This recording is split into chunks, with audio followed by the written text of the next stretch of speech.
Masjid Saka Tunggal di Desa Cikakak, Wangon, Banyumas menampakkan jejak penyebaran Islam di Jawa Tengah. Masjid tua yang dibangun sekitar tahun 1288 Masehi diprakarsai oleh seorang tokoh Islam terkemuka, Kiai Haji Musthohlih atau Kiai Toleh. Lalu, apakah Masjid Saka Tunggal dibangun sebelum kerajaan Majapahit yang muncul tahun 1294 Masehi? Sejarah Masjid Saka Tunggal senantiasa melibatkan kehidupan Kiai Toleh dalam Kesultanan Mataram kuno.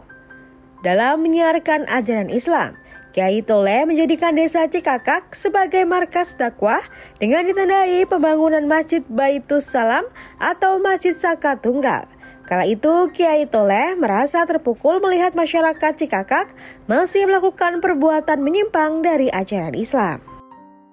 Mendengar angka tahun berdirinya di Masjid Saka Tunggal memang terdengar mustahil. Namun menurut juru kunci masjid, rumah ibadah berukuran 12 x 18 meter sudah ada sebelum Kesultanan Demak Bintoro. Kesultanan Demak merupakan kerajaan Islam pertama Jawa yang didirikan oleh seorang pangeran Majapahit, Raden Patah, tahun 1475. Sedangkan angka yang tertera pada tiang penyangga menjadi jawaban bahwa Masjid Saka Tunggal lebih tua dari Majapahit dan kerajaan Hindu-Buddha terbesar di Nusantara. Melihat gaya arsitektur Masjid Saka Tunggal, tampak tidak jauh berbeda dengan masjid-masjid pada umumnya. Namun, jika melirik pada detail material, Masjid Saka Tunggal memiliki dinding dari anyaman bambu, lengkap dengan ornamen ukiran khas Jawa dan kaligrafi di setiap sudut masjid. Seperti namanya, Saka Tunggal. Masjid tua ini memiliki satu tiang tunggal yang berdiri tegak di tengah bangunan. Tinggi tiang utama menjulang 12 meter, bercorak flora. Keunikan Saka Tunggal juga terlihat dari 4 helai sayap kayu di tengah saka.